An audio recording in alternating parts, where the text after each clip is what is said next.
And I am relieved that our scheduling worked out. I would have done anything to get here this time, because I was at fault for at least one of the missed times, and that was uncomfortable to call a pastor and say, "Thank you so much for scheduling me for a service. I can't come." That's not something you want to say when you're a missionary. And I'm happy to be here. Thank you all for your involvement in world missions. This is a church known, I hope you know this, you are a church that's known for your concern for the Great Commission, for reaching people with the gospel of Jesus Christ.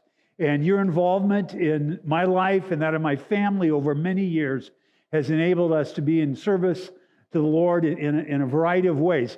This morning I've got to do a little dance and be careful how I share and what I share because of the live streaming. My focus is on countries that have legal restrictions on missions work and even on communities of faith. And it are those communities of Christians who seek to serve Jesus in places where they are persecuted, and you'll hear more about that as I share. But understand, as I share certain stories this morning, some I will be able to mention the country because I'm not putting anyone at risk. Others, I won't be able to share what country that I'm referring to. But be assured, what I share with you this morning is personally and directly known to me, projects I am directly involved with, individuals I have been directly involved with, many of them my students or partners in different types of ministry. And you've been part of that because you've been involved in praying for missions and missionaries, praying for the lost around the world, and supporting financially. And that is so important. We just can't do this on our own. It's not possible to fulfill the Great Commission on our own. I heard a silly story years ago, and I hesitate to share just because it's kind of stupid, but it tells the story. And it's about this guy who was out in the wilds of Africa somewhere, and he came across this giant rhinoceros that was laying dead out in the middle of nowhere, and there was a pygmy standing by him. And the man said, "Well, what happened here?" And the pygmy said, he said, "I killed him." And the man looked at this pygmy and looked at this giant rhinoceros. I mean, it wasn't a normal sized rhinoceros, which are big enough anyway, but it was just enormous. And the man says, "Well, how could you do that?" He said, "I killed him with my club." The man says, "Well, how big is your club?" He says, "Well, we've got about 100 members." Sorry. We do this stuff together, don't we? We work together to fulfill the Great Commission. Jesus, in a very difficult passage in the Gospel of Luke, shared a couple stories to emphasize how significant is the commitment that's required when he calls us to follow him. In Luke 14, beginning in verse 28, he says, Suppose one of you wants to build a tower. Won't you first sit down and estimate the cost to see if you have enough money to complete it? For if you lay the foundation and are not able to finish it, everyone who sees it will ridicule you, saying, 'This person began to build and wasn't able to finish.'" Now, we know that Jesus wasn't talking about building a tower. He was talking about entering into this faith relationship that we have with him. And he went on, he told another story about a king going to war and the need to be sure he was absolutely committed to follow through. And then in verse 33, Jesus summed it up in these words, "In the same way, those of you who do not give up everything you have cannot be my disciples. So what does that mean, to give up everything? I mean, does it mean we take the clothes off of our back? Well, in some cases it might. Does it mean we leave everything behind? In some cases it might. But what really does it mean? I'd like to talk about that this morning and share a few stories, if I will, of individuals that I have worked with and that I work with today that have exemplified what it means to give up everything. Some years ago, I was in Saigon, Vietnam, and I was in the Vincom Center. Vincom Center is a large business and commercial complex. At that time, it was the largest shopping mall in the country. And I was walking around just looking at what shops they have there. Vietnam has changed so much since I began working there in about 2006. It's just incredible the change and how it's opened up, although it's still a single-party communist state. It's opened up more and more to the world and business and so on. And I was walking through this mall area, and I went by a sports shop. In fact, it was from the German sports company Adidas. And that got my attention. It was a time not long after the World Cup, and they were featuring some themes from that. And there was a poster in the window as I walked by, and the poster said, "All in or nothing." And that got my attention so much. This morning, I want to share on the gospel according to Adidas. All in or nothing. As I walked by the window, there was another poster, and the words on that poster said, "Impossible is nothing." And I can tell you that got my attention. I thought, wow, I've seen this somewhere before, it seemed like. And I thought, oh, that's right. I've got that book at home. What's it called? Right, the Bible. The Bible. Impossible is nothing. And you got to wonder, what marketing company came up with this? The next poster said, "Nothing is impossible."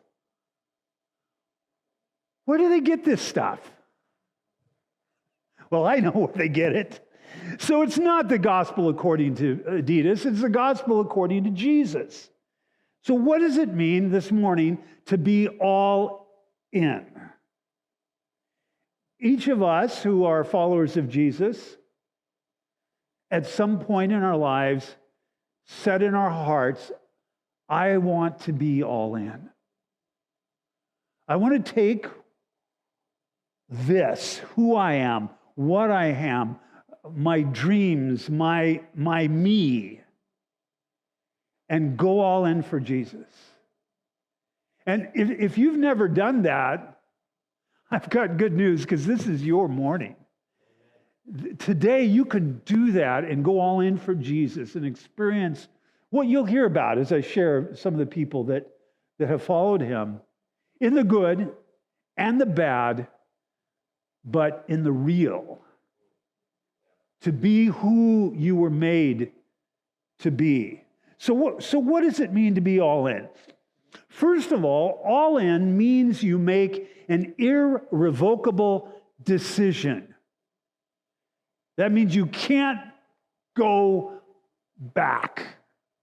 As much as you may want to go back, you can't go back. Jesus said, no one who puts a hand to the plow and looks back is fit for service in the kingdom of God. Now that doesn't mean things don't get difficult following Jesus. It doesn't mean we don't at times have doubts or questions or even want to look back. When he's talking about looking back in a sense that leads to going back. And all in means we have made an irrevocable decision to follow Jesus, to do what he has called us to do. And in the context of missions, among other things, that means sharing the gospel, going into all the world. I saw it on the wall out here. You guys know this stuff. To go into all the world and make disciples of how many nations? All nations. Not the easy ones, not the ones who say, come on in, it's okay. All nations. You have helped me in the projects I've worked with in training people in countries all over the world. My major partner in ministry is Global University. They have some incredible curriculum that's been contextualized. We work to get that translated into languages of people that most need it. So we have training materials for people, whether they're barely literate, tribal groups, or highly educated professional people, it doesn't matter, but have material that they can train to understand what it means to be a follower of Jesus, to share their faith, to lead a church, to go to the next people group and share Jesus with them, to be a missionary, to be an evangelist. We help train them. And that's essential if this world is going to be reached with the gospel of Jesus. We are not going to be, we can say we have a pretty big club here, right? But that's not enough. And if you take all the believers in Yakima, that's not enough. If you take all the believers in Washington State, that's not enough. If you take all the believers in America, that's not enough. We have to continually reach more people, train them, help them to become disciples, and train them to share their faith with others. And that's what I get to work with. And you have helped in doing that in places like in Iran, or in places like India, where we have 33,000 students in India College of Ministry that just in the last few years that have trained to be able to share the gospel with their neighbors and go out and help in developing new places of ministry. Sometimes people say, what do you do about me? And usually my response is, I get to go see what God is doing. It's not about what I do. It's about the incredible privilege of seeing what God is doing. And I get to work with and partner with individuals who have made such incredible sacrifices because they're all in.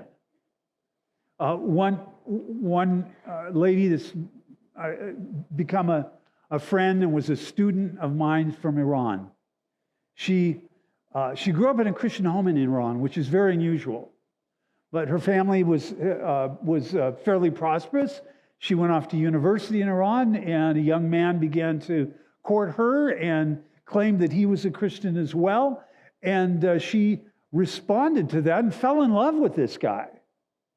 It turned out later that he was more interested in the wealth and business opportunities that her family offered than he really was in her. And once they were married, he began to insist that she denounce her faith and become a good Muslim and participate in Islam. And it got worse and worse in the marriage. There was abuse. It was a horrible situation, even though they had, in the meantime, had a baby girl, and the baby girl was beginning to grow up. So Magda, which was her name, Magda eventually found herself in a divorce court and was arguing, or her lawyer was arguing before the court, that as the law stipulates in Iran, with a child of, at that time, 8 years old, her daughter should go with the mother. That's the law.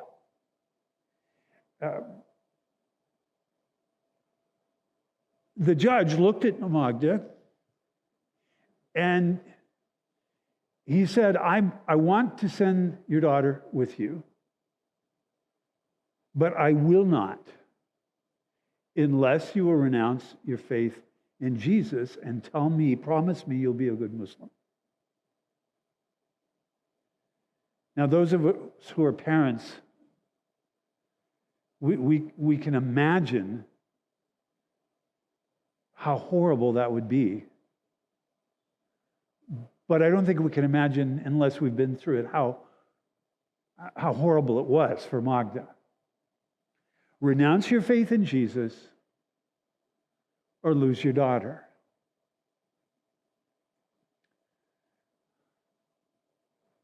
I've spent hours with Magda in class and outside of class talking with her, and I know what an incredible woman of faith that she has become over the years. She decided for Jesus.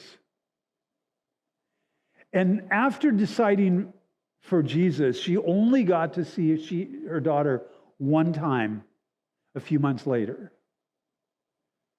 When she went to see her daughter, of course, you can imagine what kind of reunion it was, and then she said, how have you been? Are they taking care of you? And she said to her mommy, she said, Mommy, you know the man in the picture at Grandpa's house, meaning Magda's father, the Christian family. The man in the picture on the wall in Grandpa's house. She said, he comes and takes care of me. I can't explain that theologically.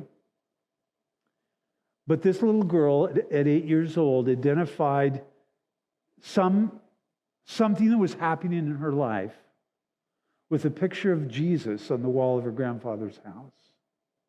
And I believe that Magda and her little girl, not so little now, will be reunited someday. Because I don't think God's going to let it go at that point. But let me tell you the rest of the story. Today, Magda pastors what may be the largest Pentecostal Iranian church in the world. It's not in Iran. It's in another country. But God has given her incredible ministry and incredible number of spiritual daughters and sons. And her ministry has been phenomenal over these years because of her commitment to Jesus. Partners that I work with around the world have been beaten, they've been imprisoned, they've been tortured, even killed. One project that I work with, you can imagine where it might be, that's as far as I can say.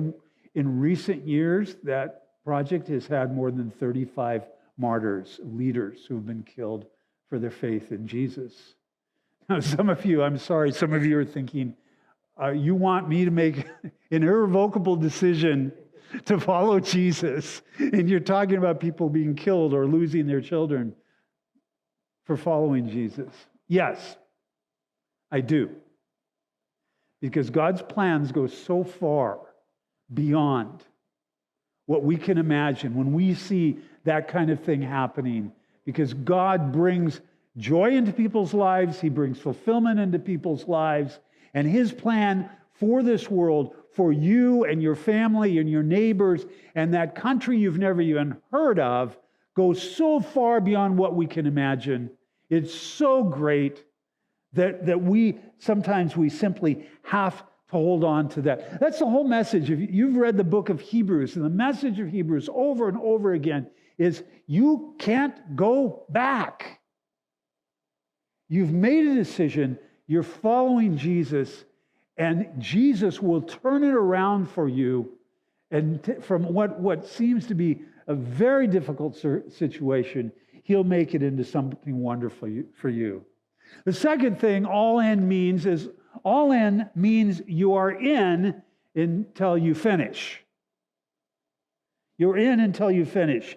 Several years ago, I was in Bangkok, and there's a building in Bangkok that's somewhat well known. It's 49 stories, and it started being built during a time when there was an economic downturn in Southeast Asia.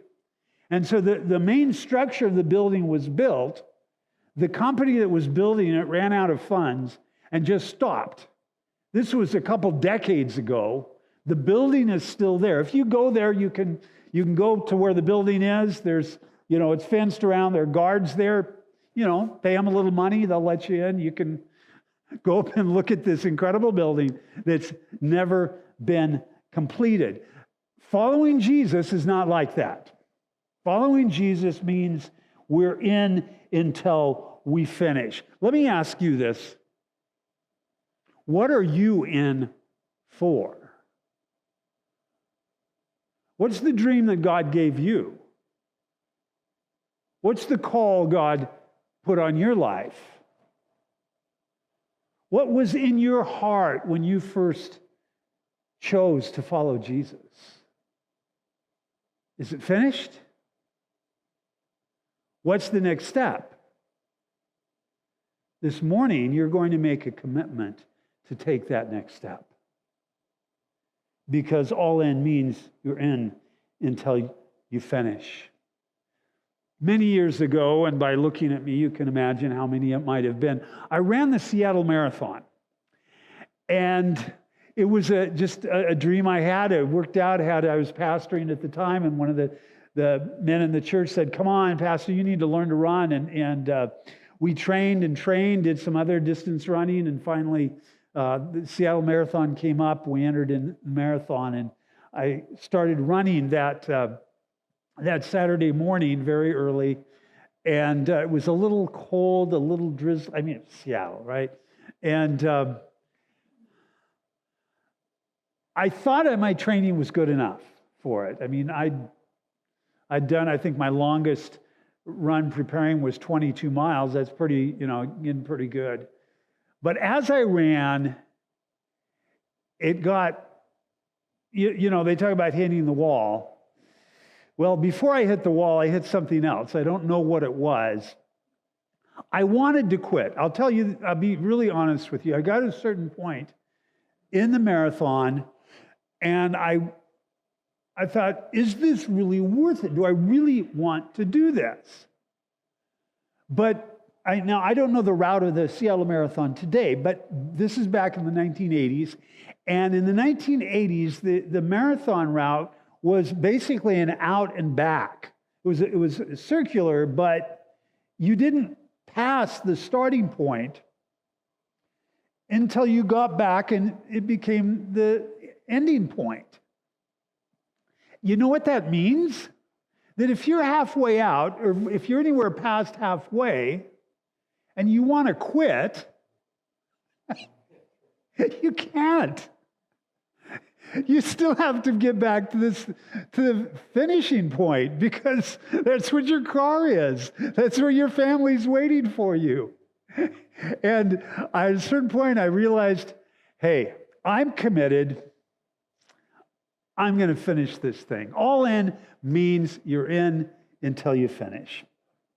All in also means that everything you have is in with you. Hear me on this. This is important. If you're all in for Jesus, then everything you have is in with you. Your dream, the things in your heart, the things you own, the plans you have for the future.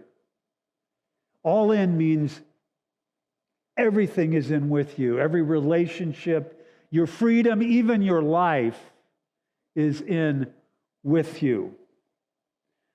One of my friends in a country that, I apologize, I can't mention this morning, but he's a church leader there, a very significant leader of the church. When he and his wife got married, they went on a honeymoon, and they thought, we want to start out, really serving the Lord. And a lot of people are maybe not thinking about that on honeymoon, but they were. And so they thought, we're going to share Jesus with people we meet on our way, on the honeymoon. And so they were traveling by bus to the location of their honeymoon. Before they got there, they were arrested for sharing their faith and spent the night in jail. Not everybody's idea of a honeymoon. Before the honeymoon was, they were released and went on, got to their destination. Before the honeymoon was over, they had spent 2 nights in jail, 2 separate occasions, simply because they were following Jesus.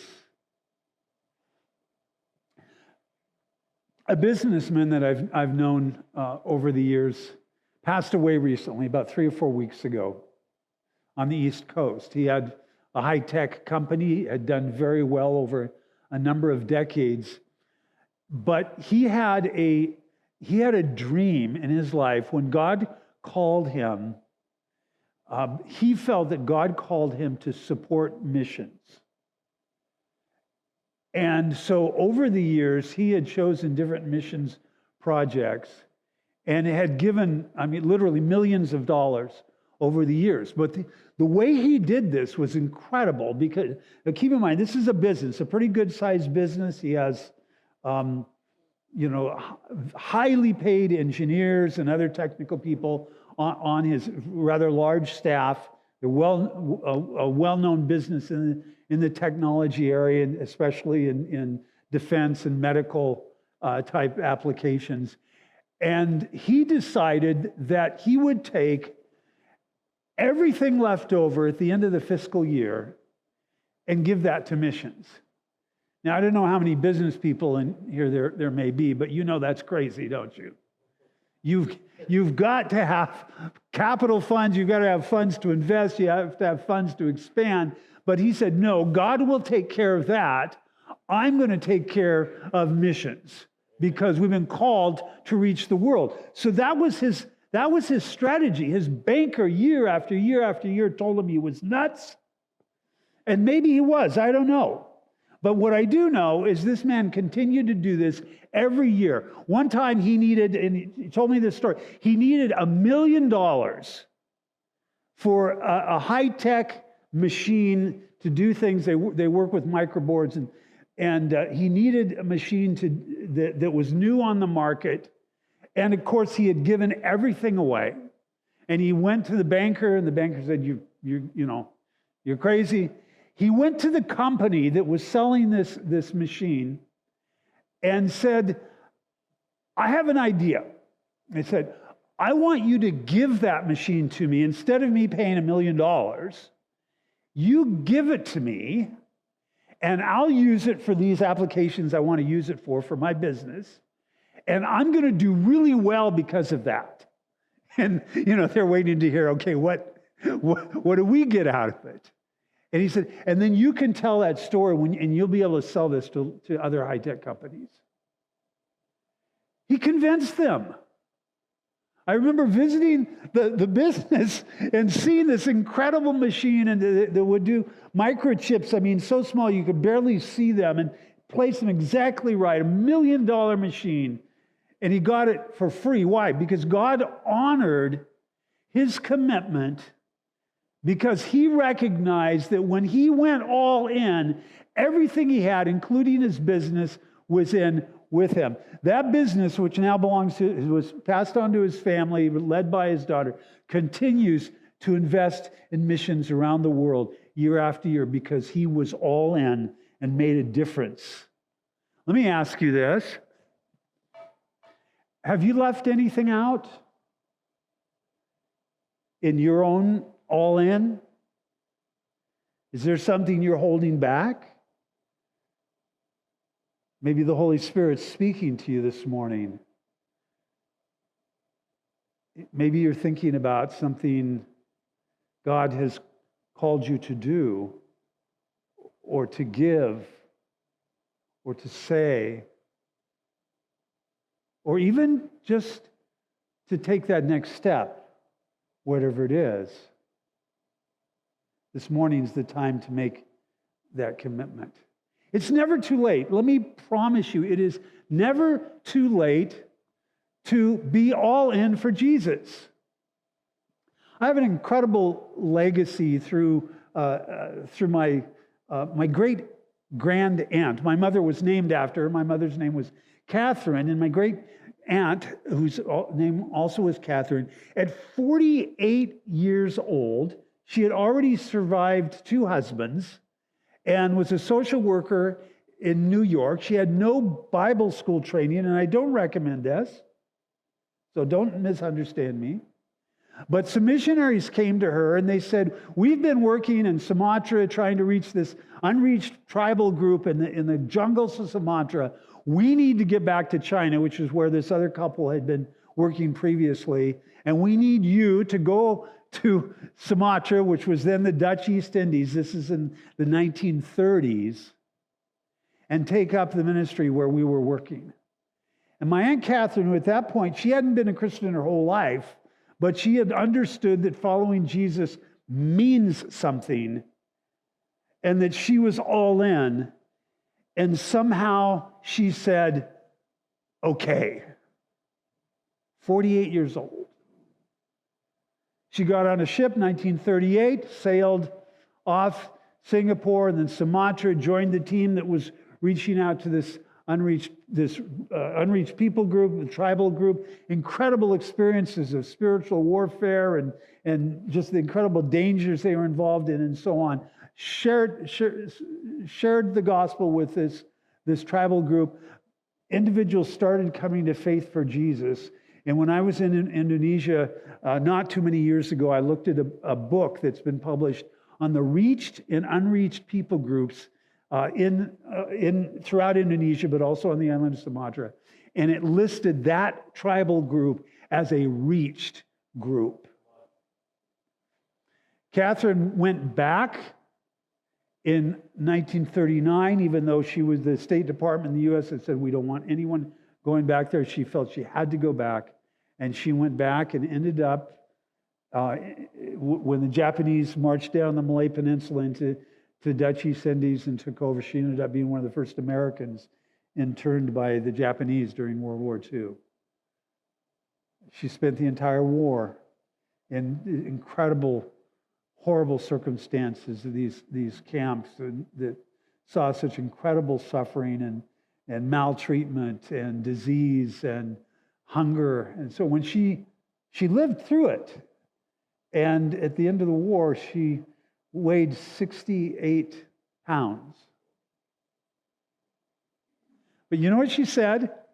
Just incredible. It's such an inspiration to me personally. She later wrote these words. She said, if I had to do it all over again to know Jesus the way I do now, I would gladly do it. All in means everything you have and are is in with you. And then finally, all in means, listen to this, because this is Mission Sunday, right? Okay. All in means the people who are out become our priority. The people who are outside the influence of the gospel have to become our priority once we're all in for the gospel, for Jesus. Some years ago, I was in Southeast Asia at a pastor's conference. And in the particular country I was in, we were sharing different things. And one pastor got up and he said, we have to be committed, not just for the people of our own ethnic group, the majority ethnic group, but we have got to be committed to reach there are dozens and dozens of other people groups in this country, many of them unreached. And he was speaking so powerfully under the Holy Spirit that it just captured my heart. And I went up to him after that service, and I said, brother, I don't even know what I'm saying. I don't know what it means, what I'm saying, but I want to be a part of this. I want to help with this. And it was shortly after that we began translating into the language of this other people group. I'm sorry, I'm not going to share the name of the language of the people group just because of being on live streaming, but we began translating into that other language very early on. A year later, as we were still in the process of doing translation work, I was at another meeting, and two young women from this other people group, which is a tribal people group. They live in the mountains in very restricted areas. They came to this meeting, and they had a song to share with the group. That was pretty cool. So in their language, they got up and they sang this song. And if you put it into English, it would roughly be this. These would be the lyrics. They sang, won't you please come over the mountains and share the gospel with our people? If you will come over the mountains and share the gospel with our people, then we can go over the next mountains and share the gospel with the next people.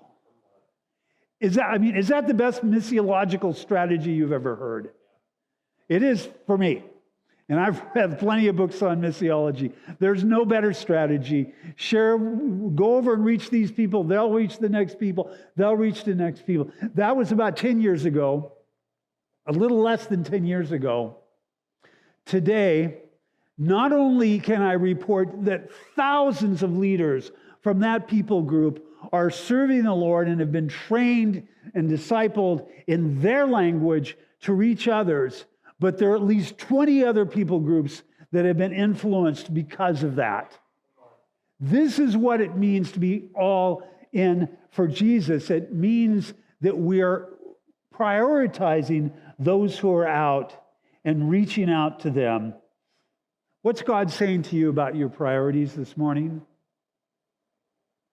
If you're saying I'm all in, are you all in for those who are out? And in a way, I want to just pause and say, I know you are. I'm challenging you to a greater level of commitment, and yet I know as a church you are committed to this. I know many individuals in here, you give sacrificially to missions. You pray regularly to missions. Can you do this much more? What is God saying to you? Are you all in for those who are out? And let me just conclude with one more story. And I can tell you the country because this is history, and I'm not planning to go back to this country anytime soon. But in the nation of Iran, the Islamic Revolution happened in 1979. At that time, there were about 3,000 evangelical believers in the entire country. And the largest group was the Assemblies of God, led by a pastor, the superintendent, by the name of Pastor Hake. And Pastor Hake was committed. He was starting new churches. He was committed to share the gospel. It was really slow going. The revolution occurred in 1979, and things began, of course, to change. But it didn't change a lot for the church at first, because if you're running a revolution, you're paying attention to other things at first. But by the 1990s, the Islamic Revolutionary Council and the Ayatollah and others had begun to turn their attention to this very small, then about 3,000 members evangelical church. And they began to impose more and more restrictions. And then they said, we're going to impose Islamic law, and law particularly regarding apostasy, which means apostasy in the Islamic world means you were born into an Islamic family, or you were a Muslim or converted to Islam at some point in your life, and then you turn away.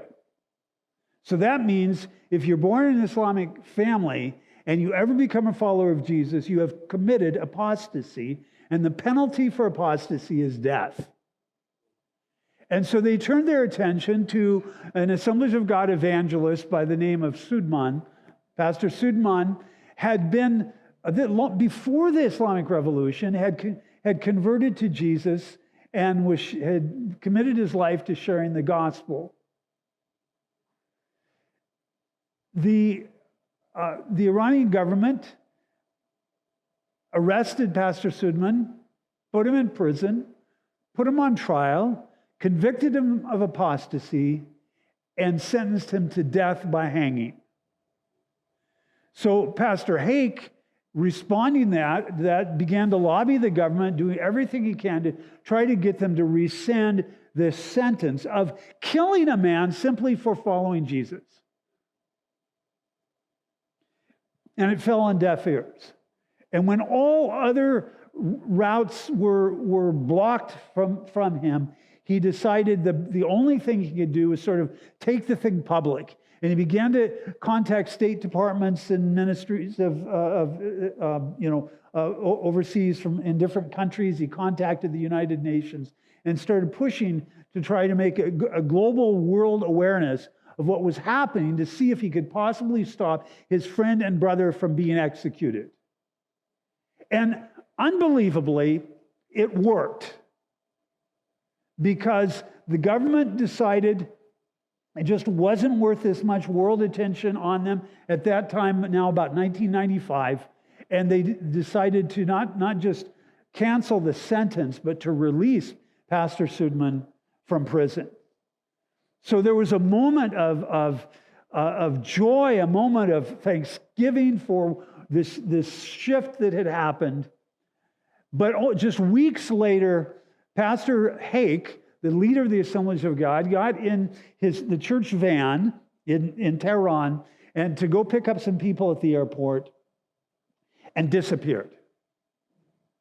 And for some time, nobody knew where he was, what it was, till the police sent someone to his home, and his two young sons had to go down to the morgue and identify his body, and where he had been horribly tortured and beaten and killed.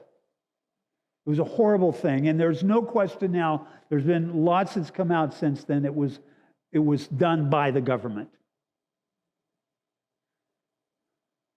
or those working for the government, or working for someone with the acknowledgement of the government. So they had a funeral for Pastor Hake in the one Christian cemetery in Tehran. And amazingly, the Christian community came out. There were lots of people that came to this service at this cemetery. But there were also lots and lots of secret police there. You could see there are pictures and video of this where you can see these guys in suits with cameras and the old video cameras and everything, and they're just trying to get pictures of all the believers that are there so they could know who was supporting Pastor Hake at his service.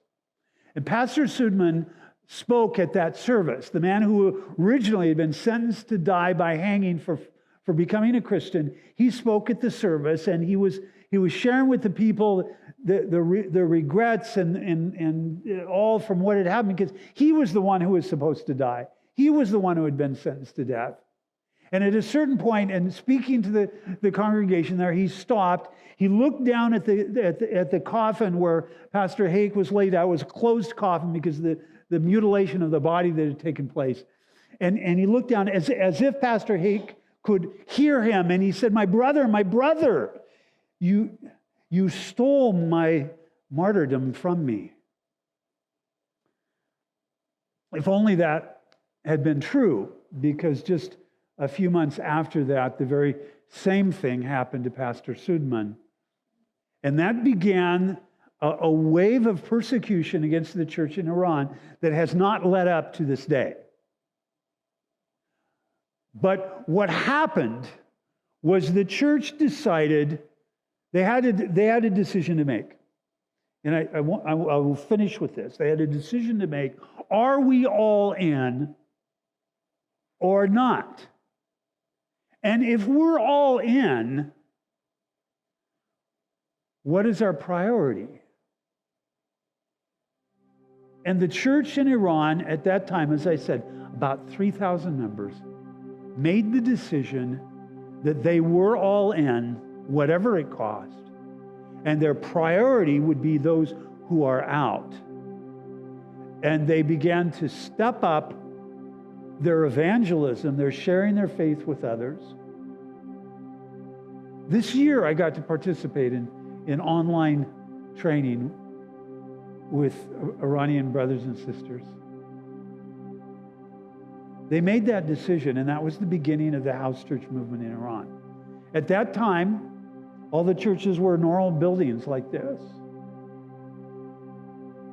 A few years ago, I met with the last pastor of it's same name, Central Assembly of God in Tehran.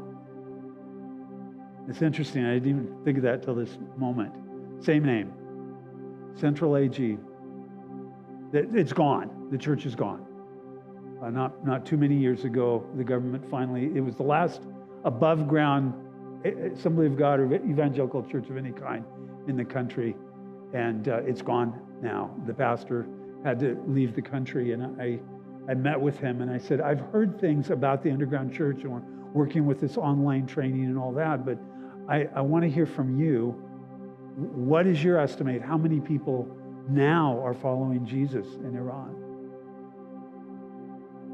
Because this is an incredible story, and it hasn't been heard that much. He gave me the same number that other experts I've consulted with have given me. And you don't have to believe me. I mean, I don't believe me, but the best experts in the world have told me this, that today there are over 1 million followers of Jesus in Iran. As the house church movement has expanded and expanded and expanded. And, you know, this training that goes on, you have people that get, every day they're going out and sharing their faith in parks and on the street and so on, and people coming to faith in Jesus. I want to finish with this, just a challenge. Pastor mentioned the opportunity to pray for me and pray for things I'm involved in. And I can share openly with this because it's across many different countries, and it can't be localized. But in the last couple of years, I began working with a network of Kurdish churches. Kurdish people tend to be marginalized in wherever country they're found in, but a number of Kurds have come to faith in Jesus. And amazingly, through COVID, because of COVID, those who are working with us on translating into 2 different Kurdish languages, Sorani and Kurmanji,